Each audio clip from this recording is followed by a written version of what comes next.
All right, I think we are live. Good morning out there in, I almost said Facebook land, but it's YouTube land. Welcome to, what's that? I was just going to say good afternoon. It's afternoon in the UK, so. That's right. So good morning, good afternoon, good evening, or good night, depending on where you are in the world. So welcome to this is our third series on Google Classroom, and this one is all about forms, feedback, extensions, and more. I'm Jared Johnson, and Cutting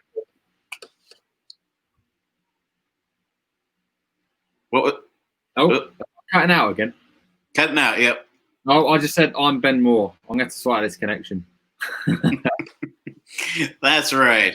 The joys of technology, right? We're a little bit late getting started because, of course, technical issues are always a good way to start. So good morning, everybody out there. So go ahead, leave your name or Twitter handle if you have one in the chat. We'd love to know where you're from, and it's always a cool idea to build your PLN. So kind of meet and greet and follow those people that are also in the chat watching as well. So I see hello Chip and hello Emma, Nicole, Stephanie, Lori. I don't know who MTG is, but hello to you, MTG, Kristen.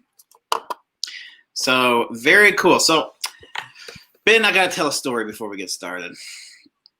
You're not going to believe what happened to me this weekend. What happened? Tell us. I was visiting the Apple store and I witnessed a crime. Which crime? Well, it was a bad crime. They were stealing iPhones, but do you think that makes me an eyewitness? That's brilliant. I like that. We've already started. Stephanie's going to be happy. That's right. We got to start the video off with some corny jokes. All right. Go on. All right. So I'm going to share my screen here. We'll go ahead and get started.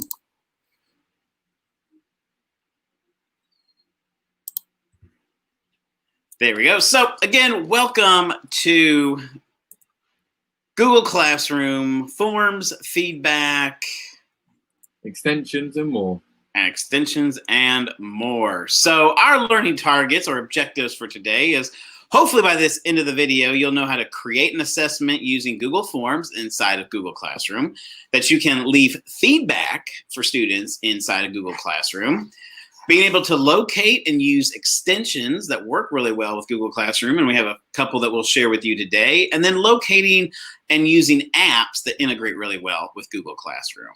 So that's what we're going to discuss today. So let's go ahead and get started. So we're going to go over here to our Google Classroom, and we're going to go to classwork, because everything we do when it comes to digital workflow kind of lives there in the Classroom tab.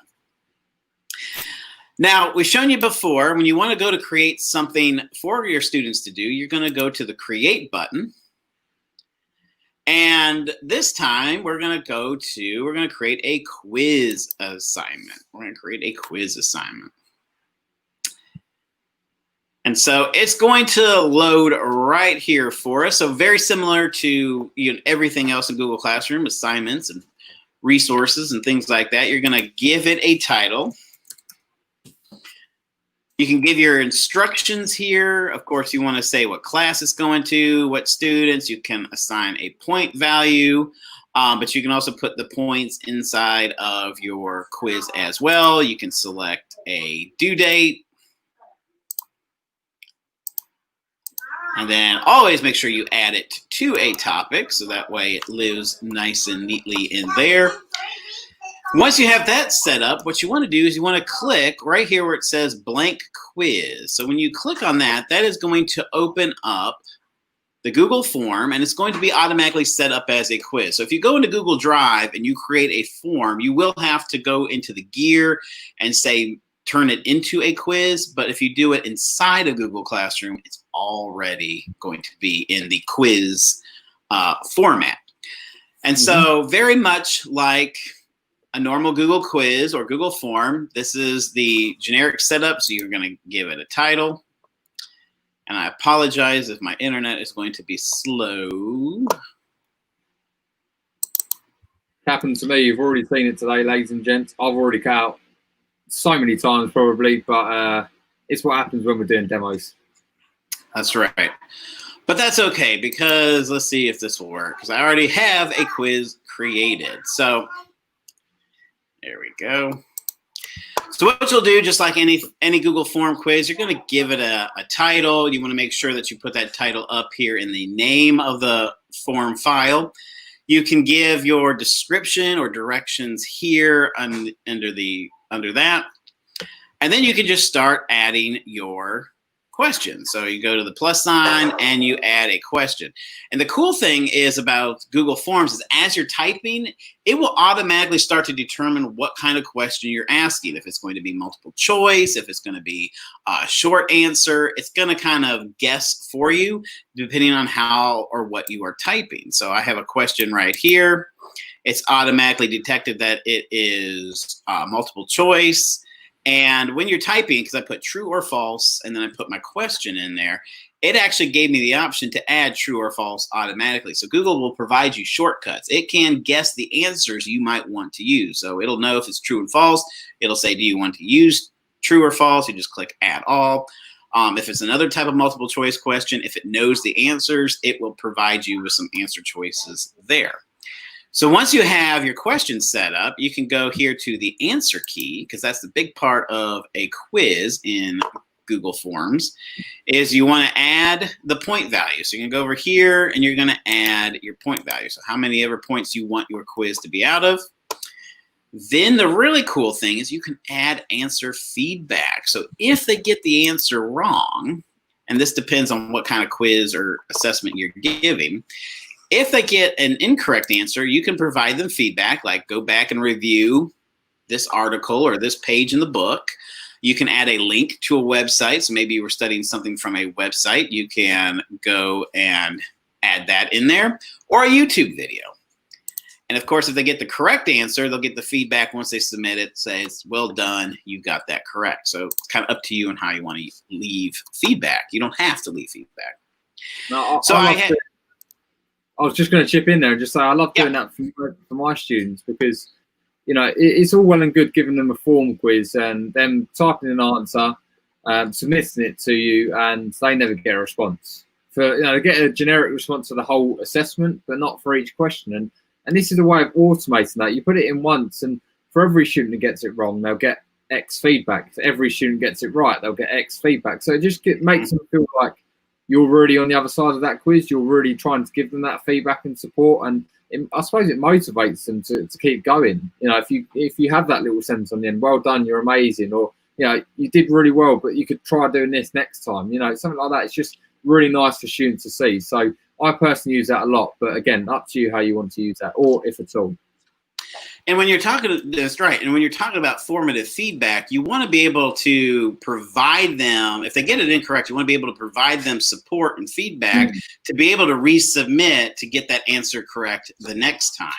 So again, we're not talking about a major summative assessment here. This is more in the formative way, or formative range of, you know, if you get the answer wrong, here's where you can, through the feedback, here's where you can go to look to find or study that answer, and then come on back and resubmit it. And on a quiz, you can set it up to limit it to only one response, or you can leave it to where they can respond multiple times. That's kind of up to you as the teacher. So we just have one quick question, Jared, if I can just jump in with it as we're going through, guys. If you've got any questions, do pop them in the chat. We'll get them. We'll go through as we're doing it. We had a good question from Laurie here saying, do they get feedback after they submit the whole form, or is it after every question? It is after they submit the whole form. So when they go to submit it, then they'll get the breakdown of which ones they got right or wrong. And if it was wrong and you provide them with a link or a video or where to find the correct answer, that would be there for them. They would want to set it. Might want to send it to their email address. You know, on forms, you can send the response back to yourself. Yeah. You can enable that and have that sent to them automatically, or they can choose to do that on their own. But that's one way so they can get the results back and they can say, oh, okay, so I missed question number 2. Mr. Johnson told me I needed to go to this link, and that would be provided for them in that email. Yeah, so yeah, brilliant question there, Laurie. Thanks for asking. Exactly. So again, questions, when you create them in forms, the neat thing is you have a wider range of questions you can ask. So this one,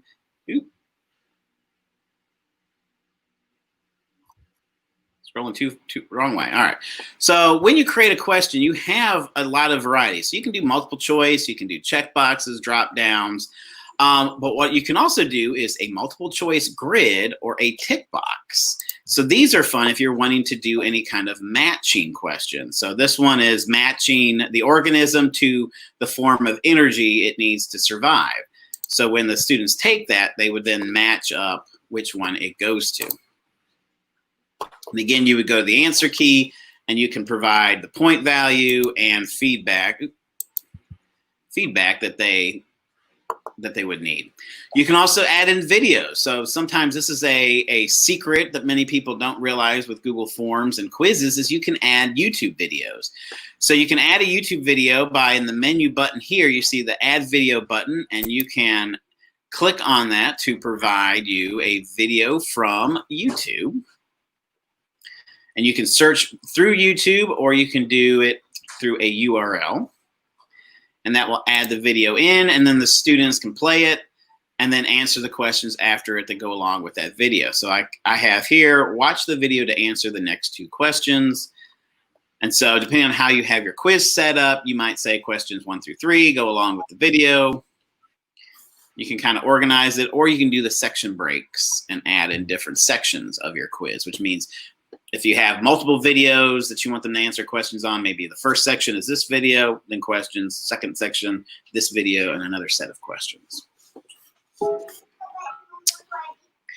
And so once you have that all set up and done, you would just go back to your classroom assignment and then click assign. When you click assign, the blank quiz, as long as you've renamed it, the blank quiz will then turn in to the quiz that you just created, and it will automatically go to the students. And again, you can, just like with assignments, you can select which students that it goes to. So maybe you need to do a retake. If you allow retakes in your class, you can then design another assessment or use the same assessment again, and you can do that as well, where you can give it to certain students instead of everybody in your class. You can turn on grade importing. So what that does is on the student side of it, when they go to submit, whatever their answer or whatever their grade was on the quiz gets imported into the Google Classroom gradebook. And again, we talked about in our last video, you may or may not use that feature. It's up to you if you want to, but you can import grades, or just like in a standard form, you can go to the response tab and you can view the responses here or export it into a spreadsheet. And then you can add your grades into your real grade book from there. Yeah, so just with that, Jared, as well, I just wanted to mention with the grade importing and all that sort of cool stuff as well. You know, last week, if you watched last week's video, we did a multi-script schedule, and it's worth noting here that if you're going to repost a quiz assignment, that grade importing won't work. So you'll have to reuse it for each classroom. So it's really important to mention there, because I made that mistake myself. Quite recently, I've learned from my mistake because I had to go through, I tried to import grades for all of my 360 kids, and I could only do the class I first posted in. So in fact, I had to go through manually and find out the grades for 330 students. So learn from my mistakes rather than making them yourself. That was a long day, a long process to go through each one because I didn't read the instructions on the multi-script. So make sure you don't do that. If you're going to reuse a quiz assignment like this, do just go in and do it in a normal way of reuse posts and take it from another classroom one at a time. Just thought I'd plug that there just so you don't make the same mistakes. Good tip there. I haven't even gotten to use it yet.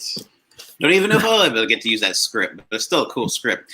Another thing you can do too is when you go to create a quiz, if you already have quizzes created in the past that you want to reuse, what you can do is you can X out of the blank quiz here and then go to add, and then from your Google Drive, find that quiz, find the quiz that you've already created or want to reuse in the past. So you don't have to create a blank one from scratch every time. You can actually go into your Drive and you can pull out a quiz that you have already used.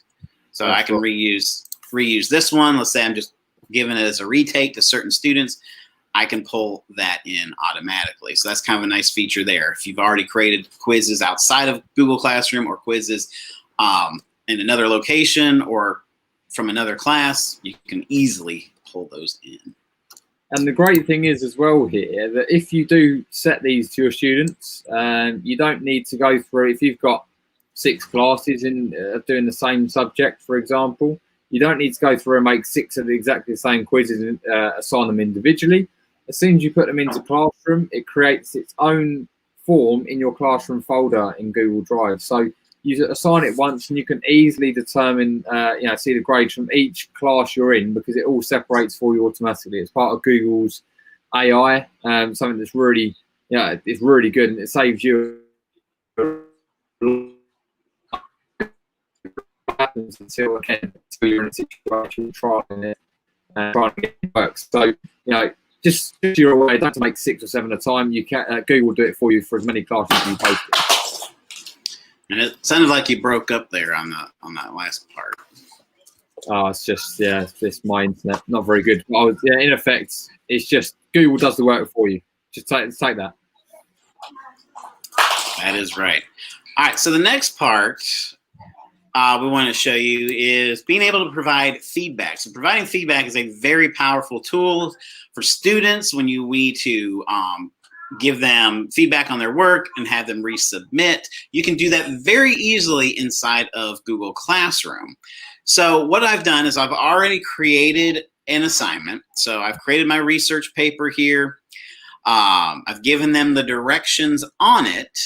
And so I can go in and I can view the assignment.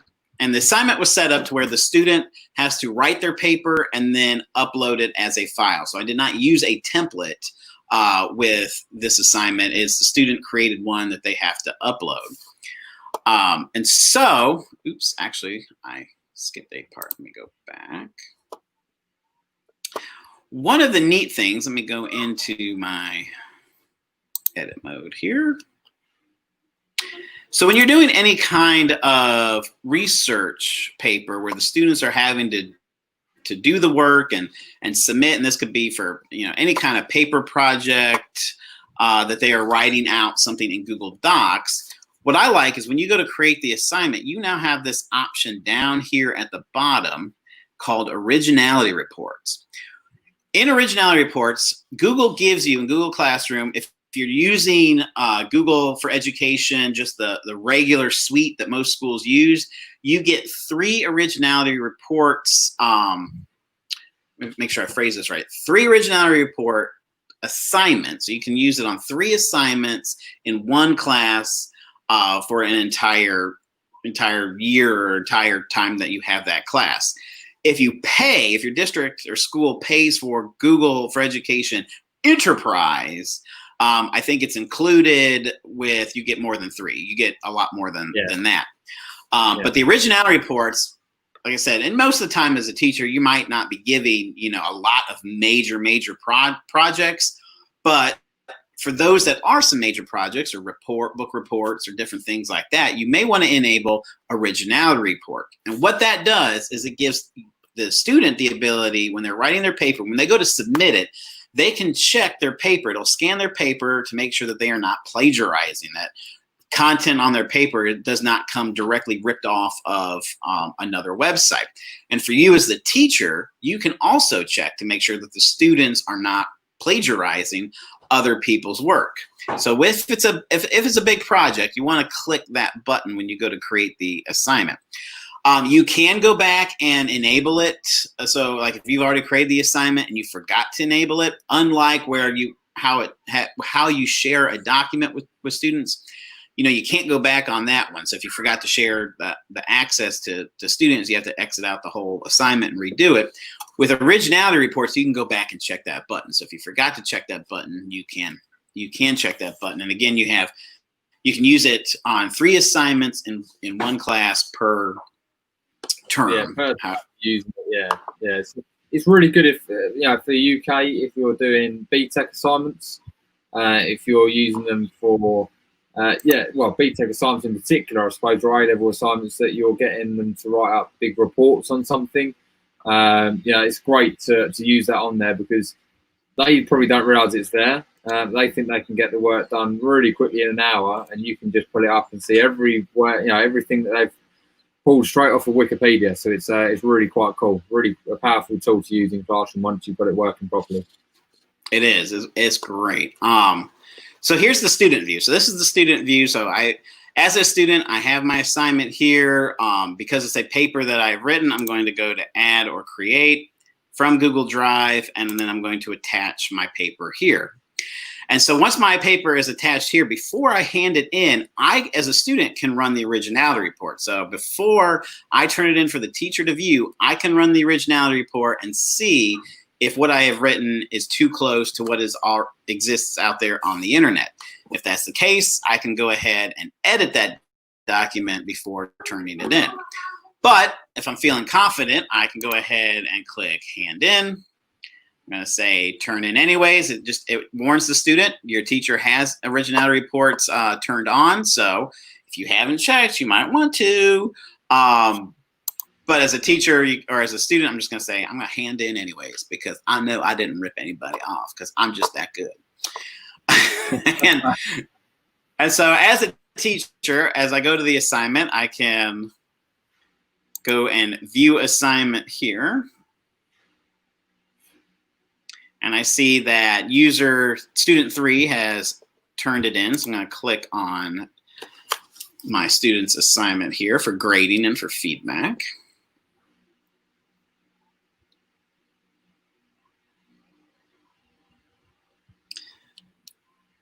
We should invest music to go in the background, dude.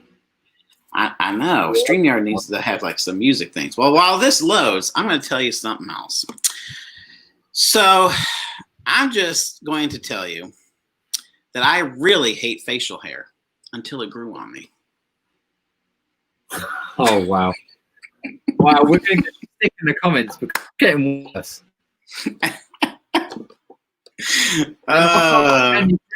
These guys, this is completely Jared's own sense of humor. I'm not getting involved with the dad jokes. I'm not a dad, so I can't do it. I can't get away with it. Oh, but you can find some jokes. It's easy to find some jokes. All right. So now that it's loaded, or it is starting to load. So here I can see the student's work. It loads just like a standard Google Doc. So I have editing tools here. One of the neat things about Google Classroom is if the student hands it in and you return it back to them, or if it's a template that you have shared with a student and they are editing it, you can actually see them writing it in real time. So that's kind of a neat feature there, that you can be able to catch students, if you're reading and following along with them, to see, oh, they made a mistake there. Here, let me add a quick comment on there to let them know. So that's kind of a neat thing there, because Google Docs, if it's shared with you, you can see everything live. All right, so as a teacher, I can read over the document and I can leave comments or feedbacks a couple different ways. So I can highlight on their Google Doc. Let's say I have a problem with this sentence right here. So I can go here and I can add a comment.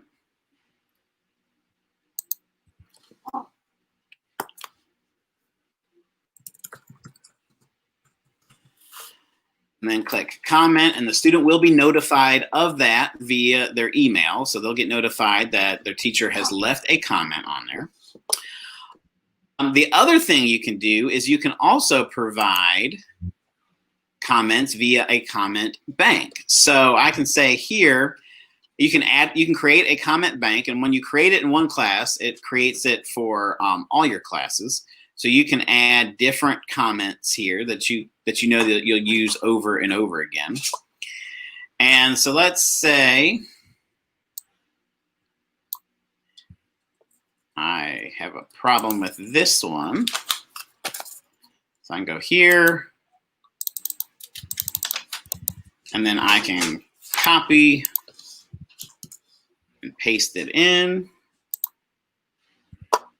and add it that way. So this is one of the cool things I'd like. You know, this is something I've submitted feedback for, and I hope that other people will do the same. But on this comment bank, you can go to it, but you'd have to copy and paste each one. And I wish there was a way that you could, as you're commenting, as you right-click comment, you'd have the option to select from the bank.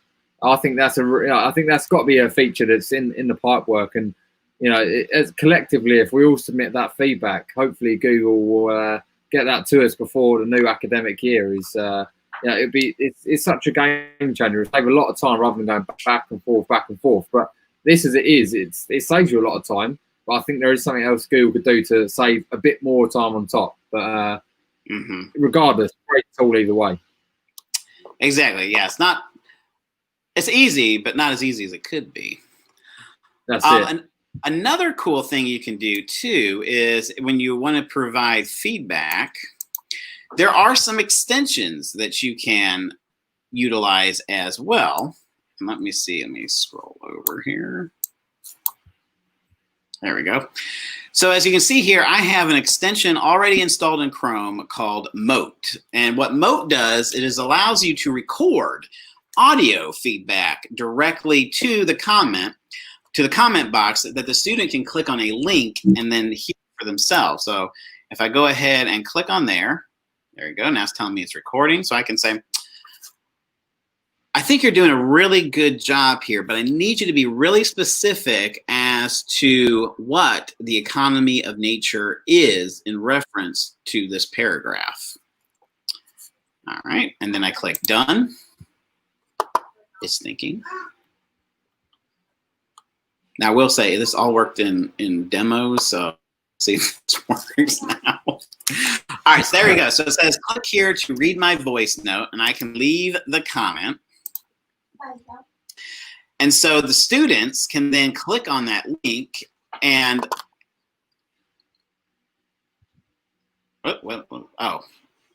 can click on it, and it automatically gives them the note there. So you can see here,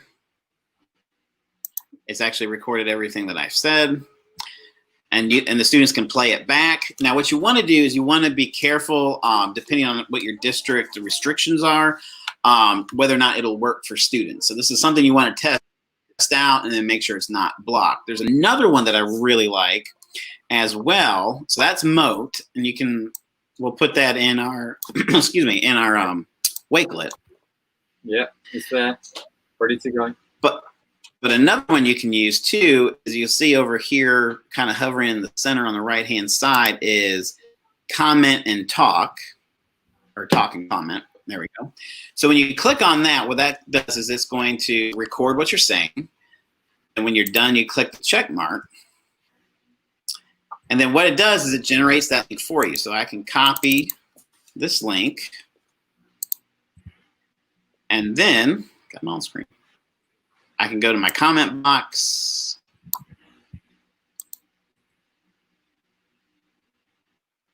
And paste the link in there.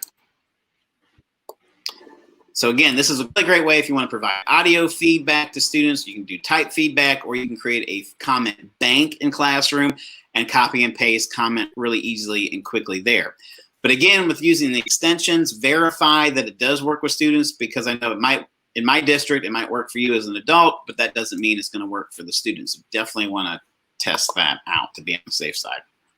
And just adding to that as well, just while you're there, I think that's a really cool thing as well, because if we are giving feedback to a lot of students, as I'm sure you guys will be, typing out feedback takes a long time. And time is something we value so highly, especially during this current crisis. So why not work smarter, not harder? You know, use the comment bank, use these extensions, talk to your computer, talk to the computer, send that feedback. And myself, I marked all of my students, but I know a colleague, some of you might know Darren White. He marked his whole year group, all of his classes. I think he's got about 14 classes for himself, and he's a bit of a tech wizard, I'm going to be honest, so don't expect to do it as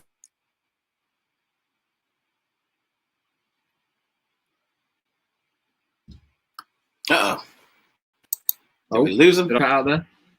Yep, you completely cut out. There you are. You're back. I'm here. So I was just going to say he's a bit of a tech wizard, but he managed to mark 14 classes in just under 2 hours, and that's personalised feedback for every student. So obviously, you know, depending on how competent you are with IT, you might not be able to do it in 2 hours, but you can definitely do it quicker than it is typing out an individual comment for each student. So, you know, this is all about time saving, all about making you guys work smarter rather than working harder. So definitely give it a go. What's the worst that can happen? Exactly.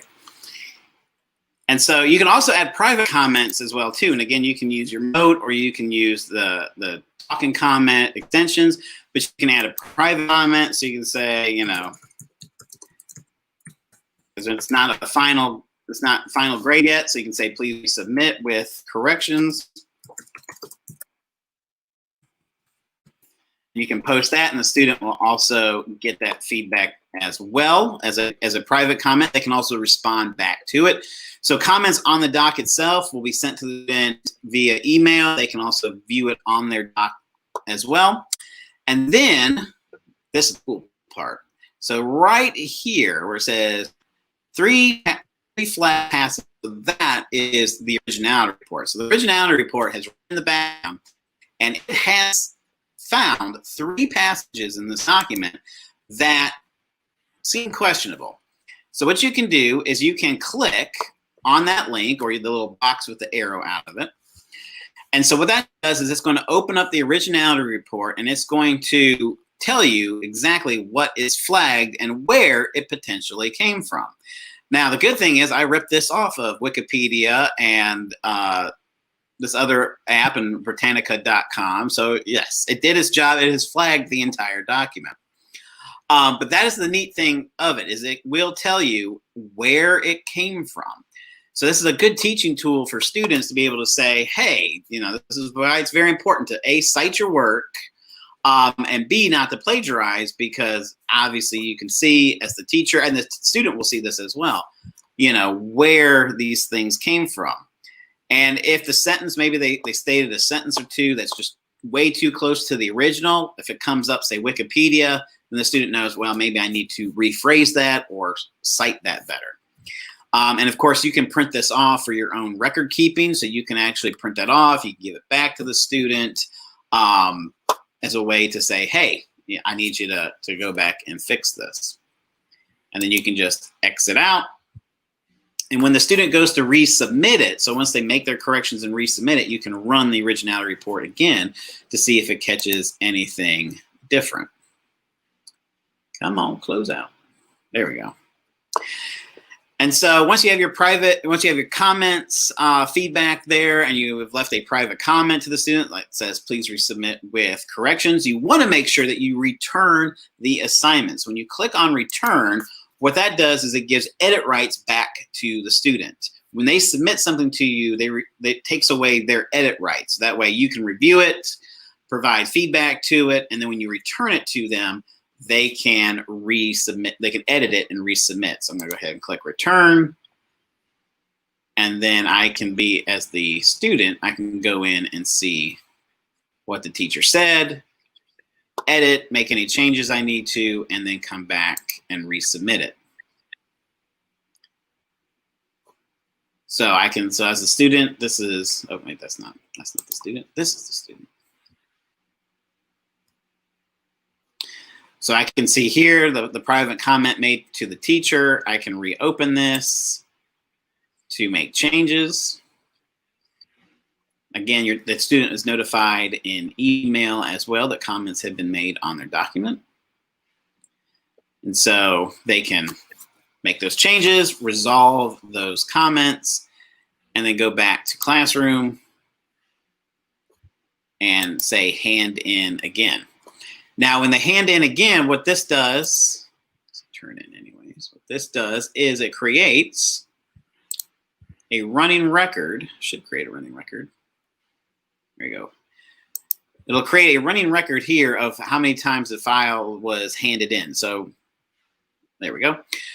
So as you can see here, this kind of keeps a record. So, you know, the student handed it in, I returned it, and then they assigned it again and returned it. So you have this kind of running record here of the history of that document. So you know how many times the student submitted revisions. And the hope is that your students would submit revisions with their work, because they would want to turn in the most perfect work that they can. But we all know that's not always the case. All right. Right, Ben? That's it, 100%.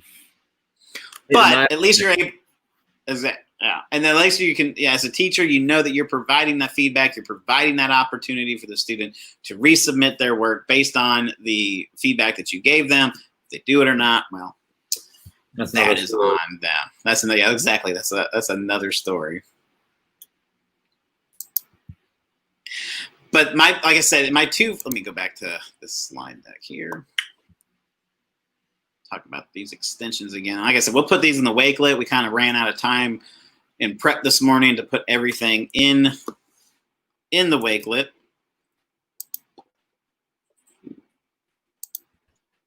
Next screen here. There we go.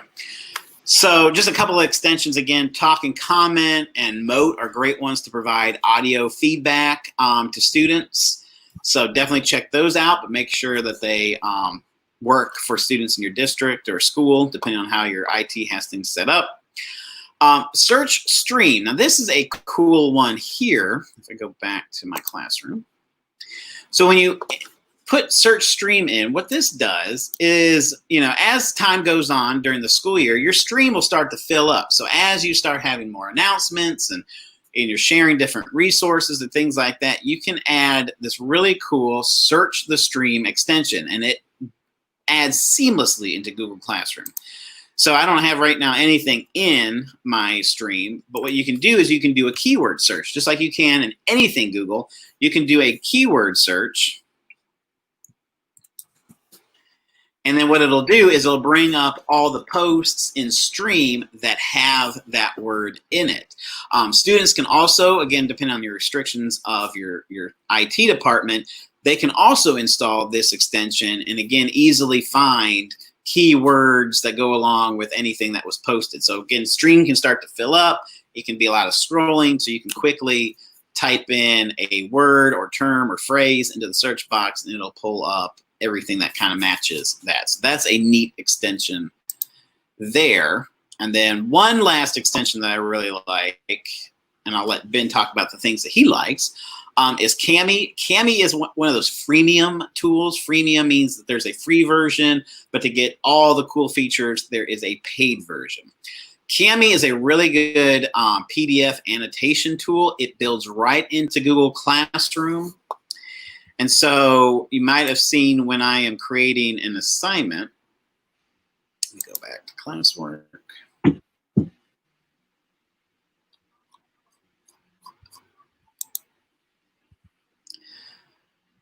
You can create Kami assignments, and Kami assignments allows you to upload PDFs, and the students can annotate on them.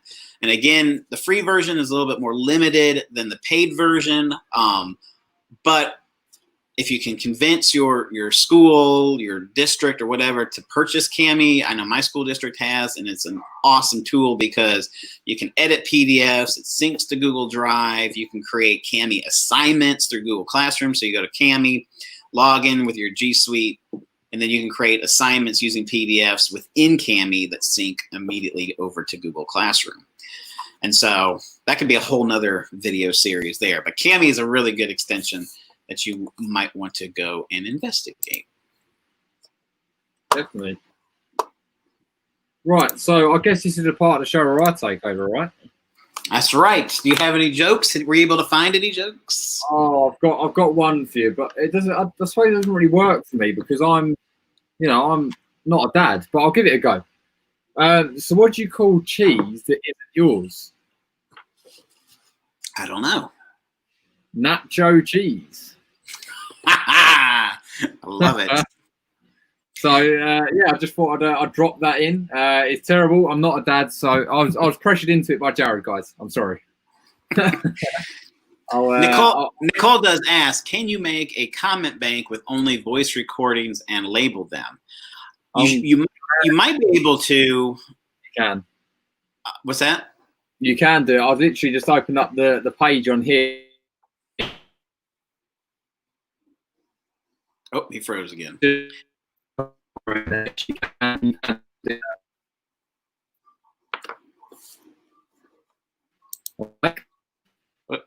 You cut out. Am I back in the train? There you go. I'm not hoping for this internet very much. Yeah, you can do that, Nicole. I've just opened up a window to actually show you how it works. But by this rate, my connection won't hold.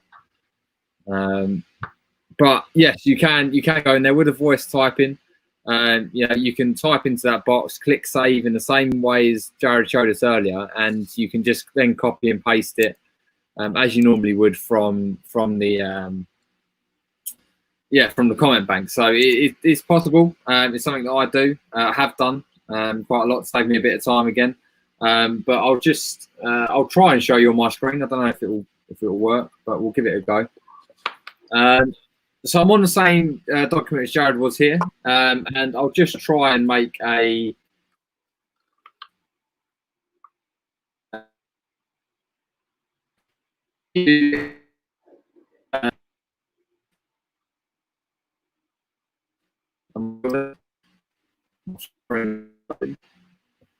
well, you are having a lot of internet issues.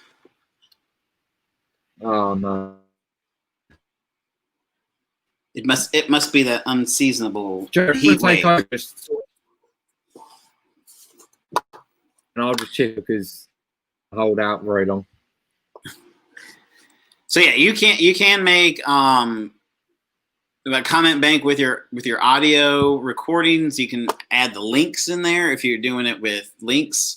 I would just record those, copy and paste the links into the comment bank feature. Or if you're using Moat, you can do the where it translates it over again with the link. So you can play with that, and that should help you with creating comment banks to make life a little bit easier. Emma asks, is there a shortcut for the comment from the comment bank? In the comment box, click the number. Then you get the drop down of all your comments, and you can select from there. Oh, there is a shortcut. Sorry, I was reading that wrong. There is a shortcut for the comment from the comment bank. In the comment box, click the hashtag, then or number, and then you get the drop down of all your comments, and you can select them from there. So thank you very much, Emma, for that one. Very cool. All right, Ben, are you still there? Maybe not. All right. Well, then we will go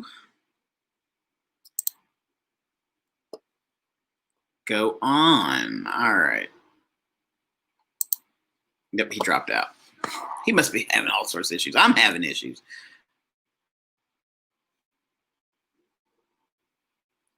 All right, so let me go back to sharing my screen.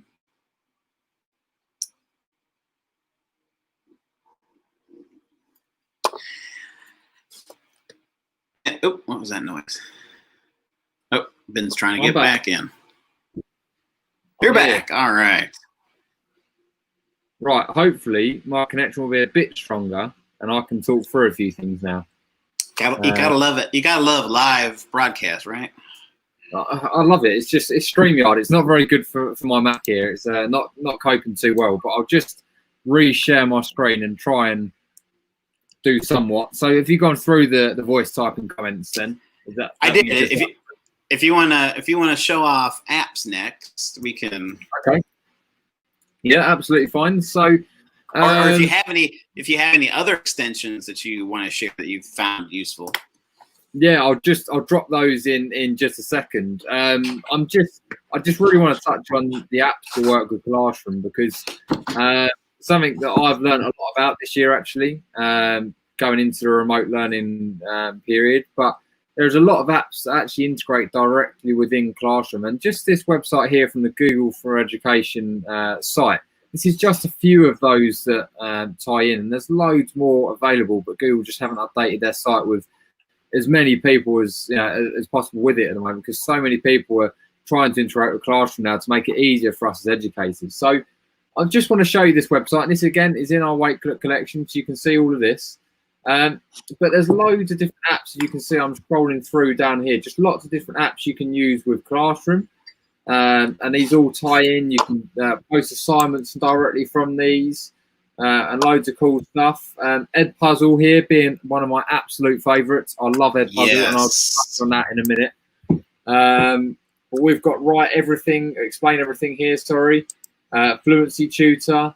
We've got some cool stuff like Insert Learning is quite a good one. Cami that we were talking about a little bit earlier on. Khan Academy, really powerful website as well, all integrates with Classroom. So you can see down here, there's loads of different sites that integrate directly with our Classroom online. And that's great because, we can use all these tools and not have to worry about, we have to copy or do things twice, take the grades from here and put them here. We don't need to do that. There's so much cool stuff we can do. So I'm going to run through some of my favorites, some of the stuff I personally use in class. So for anyone that doesn't know, I'm an IT teacher and a music teacher as well. So the ones I'm going to go through today and try and cover a bit on both of those sides. But again, you can use them in any way that you guys want to as well. So 3 of my favorites I've got up here. So the first one being Kahoot. Now, if you haven't used Kahoot before, you really should. I don't know why you haven't before, but you definitely should. So it's a way of effectively creating interactive quizzes for your students. So you can do this in class with them. You can pop it up on your TV, your whiteboard, and do a thing as a class. And there's, it's an interactive timer. You've got some cool options to choose from, and it's all a points basis. There's leaderboards, great for promoting creativity and some really good fun in your classroom. Just trying to make that assessment at the end of the term a fun assessment rather than sitting in silence for an hour. You need to do this. How about working teams? And we're going to have some fun time on the screen together. Assessing as a group rather than individuals. Just as a once-off, or a Friday afternoon challenge on something to test their knowledge from this week. So you can create quizzes of your own. You can reuse quizzes that have already been made out there, so you don't need to reinvent the wheel if you don't want to. But this is a great platform, and you can share your challenges directly to Google Classroom. I can't show you right now because this is not my school account here. But once you create a quiz, you've got the option to share directly to Classroom, and it creates the assignment for you. So it saves you a lot of time in the prep and having to make that assignment in Classroom. It does it for you by the click of one button. So that's one really cool website that I use. So on a similar note to that, we have the amazing EdPuzzle. So again, if you haven't used EdPuzzle before, you definitely check it out. In effect, it's a way of creating our own videos or using other YouTube videos or someone else we've seen, someone may have created a video we like. We can put it into EdPuzzle and we can add our own questions to it. We've also got the option to do voiceovers on top of videos. We have the option to add notes, multi-choice and open-ended questions to these. And one of the best bits is you can stop students from skipping the answers, skipping the video to get right to the end to answer the questions. So what I hear, Ben, what I hear you saying is that EdPuzzle should be another video of ours. It might have to be. I don't know if we've just plugged something there, Jared, but we have to keep the ladies and gents on their feet for that, because that's it's brilliant. We've got to keep them keen, otherwise they won't come back.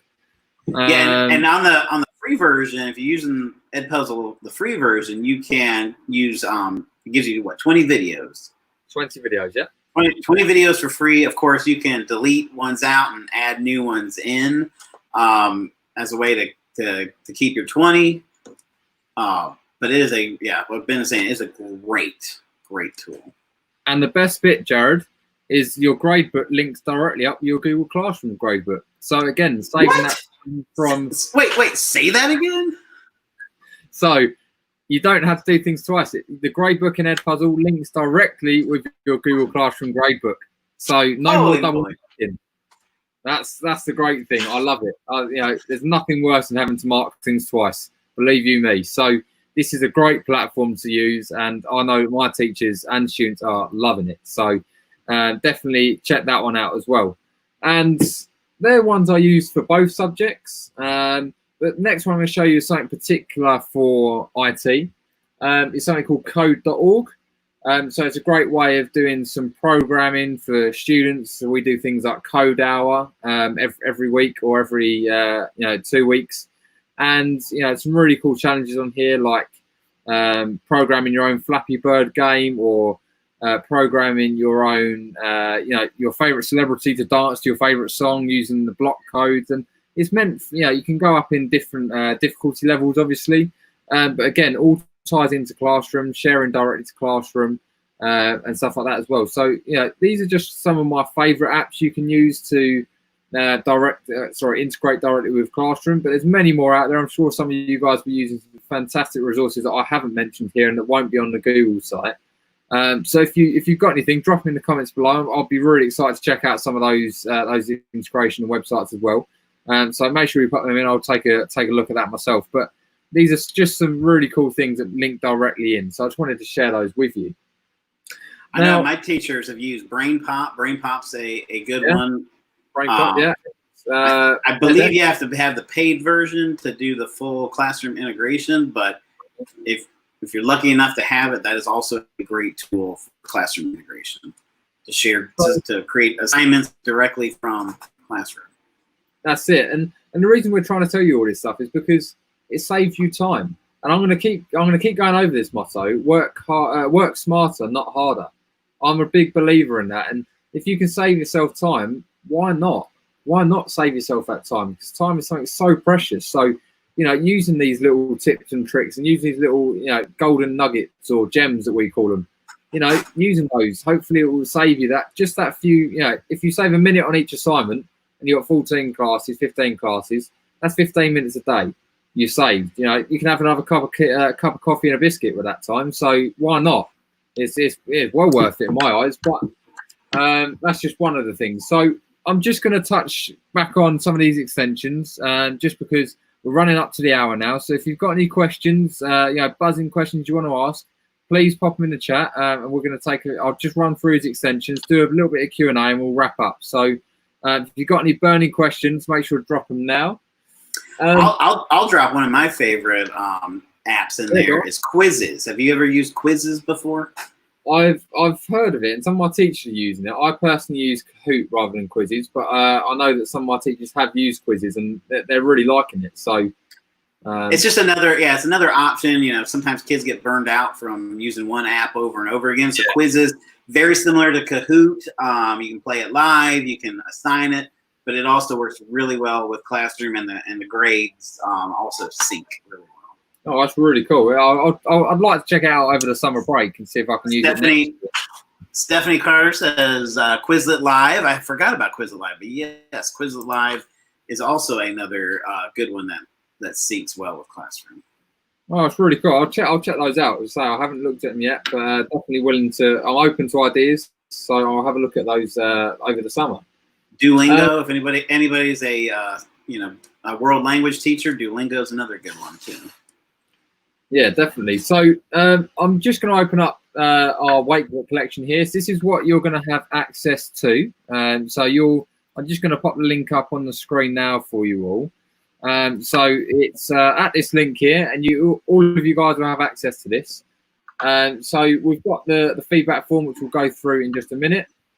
We've got the recording today, a few useful resources about creating Google Forms, meaningful feedback, all the links to the extensions we've been running through today, so Moat, Talk and Comment, Cami, that site I was talking through a minute ago, and some of these extensions which I quite like using in my classroom as well. So I'll just go over each one individually very, very quickly, a brief 30 seconds on each because I'm conscious of time. But Screencastify is a screen recorder. I love Screencastify. As Jared did a little hands up. I love it. I do. I love it. I love it. It syncs directly with Google Drive, and you can pull things straight from Google Drive into your Classroom. So although it doesn't directly link with Classroom, it links with Drive, which then links with your Google Classroom. So you can record videos of you talking on screen like this, and you have your screen on display, or you can just have your face, or you can just have the screen. So multiple options for you guys to use, and there's a little built-in editor there as well if you want to do your own little editing and cropping bits out where you stumble across your words and that sort of thing. Loads of cool stuff to use on that. The second one, Loom, very, very similar. A screen recorder as well, has all the same options as Screencastify. But the biggest thing, it's free for all educators forever. So my motto, if it's free, it's for me. So that Loom's a great one to use. So it's same as Screencastify, as I say. And sometimes for me, I like to differentiate between the two as well, because I get bored looking at the same thing or doing the same thing all the time. So I swap and change between. And again, you can post these videos directly in your Google Classrooms, your emails, anything like that. So really, really nice feature there as well. Voice typing, or voice typing is what the extension is actually called, is something I use quite a lot and relates very closely to what we were talking about earlier with the comment banks. You can type into your comment banks, you can type in to give feedback, you can type into Google if you want to, anything you want, type out an email with it. So it doesn't just work with Classroom, but you can use it for that as well. And what I'm going to say about all these voice recorders, they're not 100% accurate. They're about 96, 97% accurate, but there may be the odd word it can't understand because of, accents, languages, etc. So, do double check. Don't just record it and click post straight away. Do just check through just to make sure that it has picked up all of your words as you meant. And sometimes it may not pick up the grammar as well. So I personally like to check it because I'm a little bit funny about grammar. I like to be quite on top of that. It's one of my pet peeves when people use the wrong grammar or wrong style of words for there, and theirs. That personally gets me, but I won't talk about that. That's a personal issue. Fouls me up every time. So it's just worth checking the voice type. Whenever you're using a voice recorder of any form, just to check it. And read and write. This is going to be hard in 30 seconds, but I'm going to give it a go. So read and write is very much a plagiarism style thing as well. You can check for how long a student spent on each piece of work. You can look at their reading age, their writing age, their vocab age. So looking, it does a lot of in-depth analysis about what your students have written, whether they're where they should be or not for their age, and all that sort of cool stuff. So again, you get some features with the free version.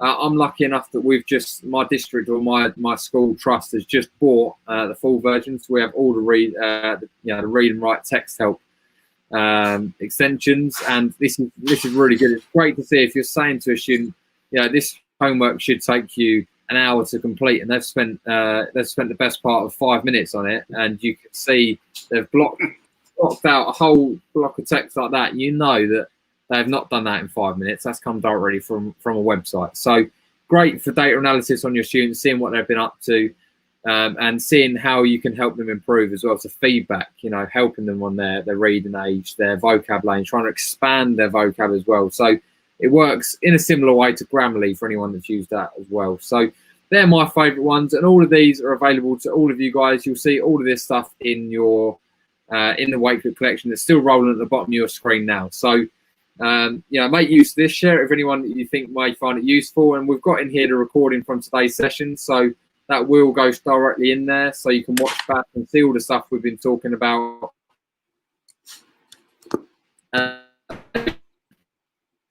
And just while we're here, I just really want to ask you guys for your help. Please, could you help us fill out our feedback form? So this is in your collection here, and it's just a few questions just to ask you about the session today. Asking how we can improve. Tell us if you don't like our dad jokes, because they are terrible, I know, but I'm pressured into it, so we have to go with that.